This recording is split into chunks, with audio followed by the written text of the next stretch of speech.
ভয়াবহ বন্যায় এবার বড় ক্ষতির মুখে পড়েছে নোয়াখালী ও ফেনীর ১,৬২৯টি শিক্ষা প্রতিষ্ঠান। নষ্ট হয়ে গেছে অবকাঠামো, ক্ষতিগ্রস্ত হয়েছে টেবিল চেয়ার সহ আসবাবপত্র।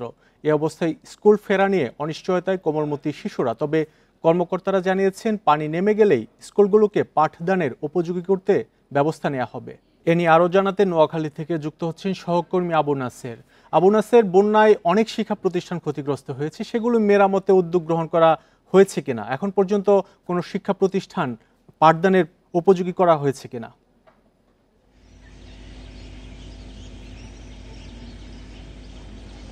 নোয়াখালীতে স্মরণকালের ভয়াবহ বন্যা এবং জলাবদ্ধতায় এখনো পর্যন্ত আজকের দিন পর্যন্ত 13.5 লক্ষ লোক পানিবন্দী রয়েছে এবং আজকের দিন পর্যন্ত প্রায় 500 শিক্ষা প্রতিষ্ঠানে এখনো বানভাসী মানুষ অবস্থান নিয়েছেন। ফলে বুঝাই যাচ্ছে যে নোয়াখালীতে বন্যা পরিস্থিতির ধীর লয়ে উন্নতি হচ্ছে, এখনো অসংখ্য মানুষ দুর্ভোগের মধ্যে রয়েছে। এই পরিস্থিতিতে শিক্ষা প্রতিষ্ঠানগুলো পাঠদানের উপযোগী বেশিরভাগে হয়নি।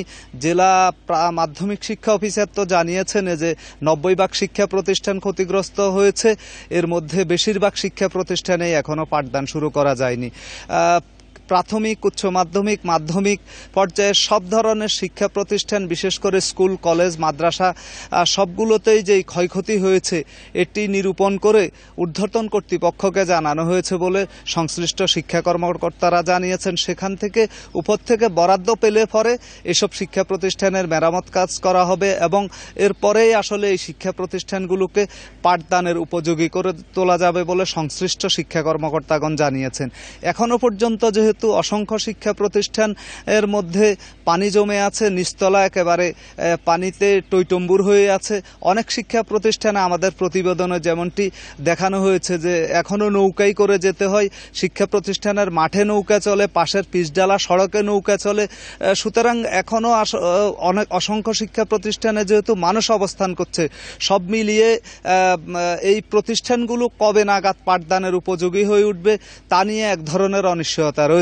যদিও জেলা মাধ্যমিক শিক্ষা অফিসার এবং জেলা প্রাথমিক শিক্ষা অফিসার সহ বিভিন্ন শিক্ষা প্রতিষ্ঠানের প্রধানগণ জানিয়েছেন যে তাদেরকে ইতোমধ্যে উপর থেকে নির্দেশনা দেওয়া হয়েছে আগামী রবিবার নাগাদ যেন শিক্ষা প্রতিষ্ঠানগুলোতে পাঠদান শুরু করা যায়। কিন্তু বাস্তবতা হচ্ছে শিক্ষা অফিসারগণ এবং প্রধান শিক্ষকগণ বারবার তাগিদ দিলেও বানভাসী যেসব মানুষ বিভিন্ন শিক্ষা প্রতিষ্ঠানে আশ্রয় নিয়েছেন তারা বলছেন তারা কিভাবে বাড়িঘরে ফিরে যাবেন, তাদের বাড়িঘরে তো এখনো কোনোভাবেই থাকার উপযোগী না, সেখানে পানি, যাওয়ার পথে পানি। এই পরিস্থিতিতে আসলে এক ধরনের অমানবিক পরিস্থিতিও তৈরি হতে পারে। শিক্ষা প্রতিষ্ঠান থেকে তাদেরকে তাড়া দেওয়া হচ্ছে আশ্রয়কেন্দ্র ছেড়ে দেওয়ার জন্য, কিন্তু আশ্রয়িত মানুষ বলছেন আরো 10-12 দিন তাদের থাকা দরকার। অন্যদিকে যেহেতু পথঘাট এখনো ডুবে আছে, অনেক পানি, কোমর পরিমাণ পানি, কোথাও কোথাও হাঁটুর উপরে পানি, সেহেতু বিশেষ করে প্রাথমিক বিদ্যালয়ের শিক্ষার্থীরা একেবারেই শিক্ষালয় কেন্দ্রে বিদ্যালয়ে আসা ঝুঁকিপূর্ণ। এখানে পানি ডুবে মরার মতো অনিশ্চয়তা রয়েছে, ঝুঁকি রয়েছে। ফলে সব মিলিয়ে আসলে নোয়াখালীতে যতগুলো শিক্ষা প্রতিষ্ঠান এখনো জলমগ্ন হয়ে আছে, যতগুলো শিক্ষা প্রতিষ্ঠান ক্ষতিগ্রস্ত হয়েছে, সবগুলোতে পাঠদান করা কবে নাগাদ শুরু করা যাবে সেটি এখনই নিশ্চিত করে বলা যাবে না। কমপক্ষে 1 সপ্তাহ থেকে 10 দিন সময় লেগে যেতে পারে। নোয়াখালীতে অনেক শিক্ষা প্রতিষ্ঠান ক্ষতিগ্রস্ত হয়েছে, সেই খবর জানাচ্ছিলেন সহকর্মী আবু নাসের।